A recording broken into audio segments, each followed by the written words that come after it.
Bienvenue dans ce 4e et dernier épisode. Nous avons parcouru ensemble 4 des 6 R. Revenir à Jésus, reconnaître qu'il est Dieu, remettre nos problèmes entre ses mains et regarder Dieu agir. Comme Josaphat face à une armée qui le dépassait et qui a choisi de tourner les yeux vers le Seigneur plutôt que de paniquer.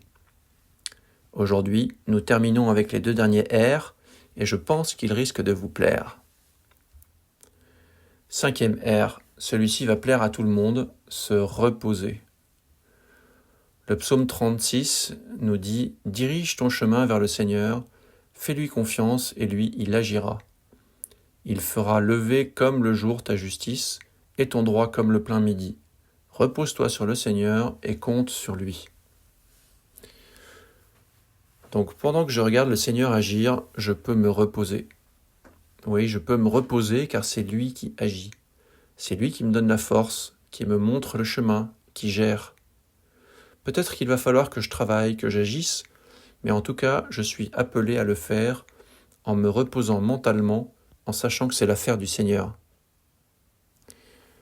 Pour illustrer, je voudrais poursuivre l'histoire de Josaphat. Je poursuis ma lecture. Donc c'est dans le 2e livre des Chroniques, chapitre 20. Tous les gens de Juda se tenaient debout devant le Seigneur, et même leurs petits-enfants, leurs femmes et leurs fils. Il y avait là Yahaziel, fils de Zacharie, fils de Benaïa, fils de Yehiel, fils de Mattania. Il était lévite, du groupe des fils d'Asaph. L'Esprit du Seigneur fut sur lui au milieu de l'assemblée. Yahaziel s'écria « Soyez attentifs, vous tous de Juda et habitants de Jérusalem, et toi, roi Josaphat. Ainsi vous parle le Seigneur. Ne craignez pas, ne vous effrayez pas devant cette foule immense, car ce combat n'est pas le vôtre, mais celui de Dieu.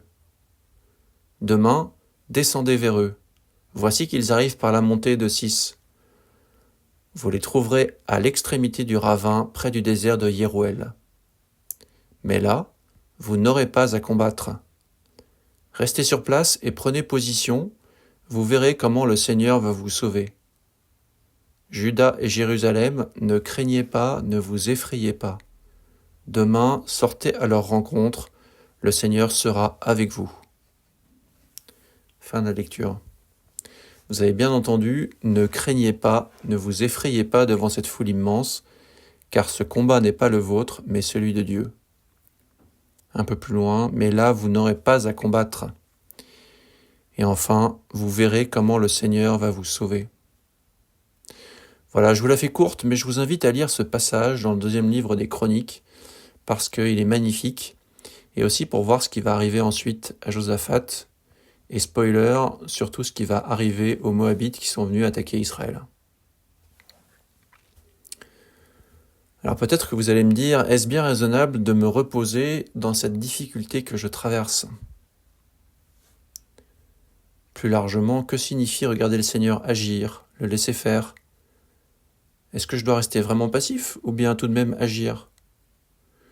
Parce que bon, le Seigneur est tout-puissant, certes, mais tout de même c'est un peu curieux cette façon de faire, non ?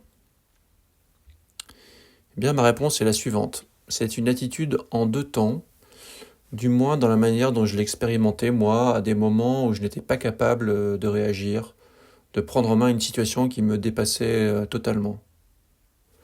Pour moi, donc il y a 2 temps. Il y a un premier temps où je confie ma situation et je laisse le Seigneur faire. Je le regarde agir littéralement. Peut-être va-t-il agir à travers un événement, à travers le comportement d'une personne. Et puis ensuite, il y a une 2e phase où je suis souple, je reste à l'écoute. Et peut-être l'Esprit Saint va-t-il m'inspirer quelque chose, va-t-il me proposer d'agir en me donnant la force de le faire. C'est Dieu qui va agir à travers moi. Donc c'est Dieu qui agit, et cela peut être aussi moi, encouragé par Dieu. Dans tous les cas, j'ai envie de vous encourager et vous dire, essayez et vous me direz. La confiance se décrète, puis elle se met en œuvre, concrètement.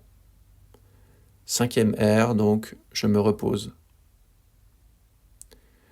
Après le repos vient l'heure de la reconnaissance. Je rends grâce à Dieu, c'est-à-dire que je le remercie par avance pour ce qu'il va accomplir. Je lui dis merci pour lui redire combien j'ai confiance en lui, que je sais qu'il est Dieu, que je ne comprends pas tout, mais que je sais qu'il m'a entendu et que, autant voulu, comme dit saint Pierre, il va m'exaucer. Et enfin, si possible, notez si vous constatez visiblement que Dieu a répondu à votre demande. Attention, cela arrive plus souvent qu'on le croit. Personnellement, chaque début de semaine, je note mes demandes et au fur et à mesure, je note les réponses du Seigneur. Je peux vous dire qu'il est très rare que des demandes restent vides cette même semaine. Généralement, il en reste une d'ailleurs, je ne sais vous dire pour quelle raison. Pourquoi est-ce important de noter ? Parce que cela m'aide à grandir dans la confiance, à constater et reconnaître l'action de Dieu.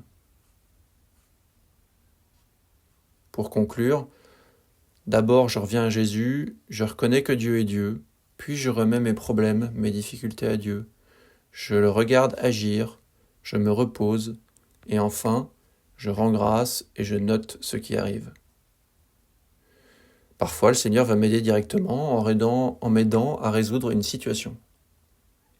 Et parfois, la situation ne va pas visiblement changer, mais c'est moi qui vais être plus fort pour traverser la situation. Le Seigneur va m'accompagner dans l'épreuve. Ce n'est qu'une fois après avoir avancé, en se retournant, que l'on va pouvoir constater le chemin parcouru et voir l'action du Seigneur. Parfois aussi, je vais me rendre compte que j'avais mal évalué la situation. Parfois, enfin, le Seigneur pourra agir sur le contexte et rendre ma demande caduque, donc ne pas y répondre précisément parce qu'il a un autre projet. D'où l'intérêt de noter et de revenir ensuite pour faire un bilan. Cette semaine, je vous propose de noter une seule demande, juste une, et de revenir la semaine prochaine pour voir si Dieu a agi. Voilà. Je vous propose de terminer par une petite prière. Vous pouvez, là où vous vous trouvez, fermer les yeux et prier avec moi si vous le souhaitez. Seigneur, tu vois ce que nous portons aujourd'hui. Tu connais nos inquiétudes, nos fatigues, ces situations qui nous dépassent et pour lesquelles nous ne savons plus quoi faire. Aujourd'hui, nous revenons à toi. Nous reconnaissons que c'est toi qui es Dieu. Nous te remettons ce qui nous pèse et que nous ne pouvons pas porter seuls. Apprends-nous à te regarder agir, à nous reposer en toi et à te faire confiance même quand nous ne comprenons pas encore. Donne-nous un cœur reconnaissant, capable de voir ce que tu fais et de nous souvenir que tu n'abandonnes jamais ceux qui se tournent vers toi. Nous te confions tout cela avec simplicité et confiance. Amen.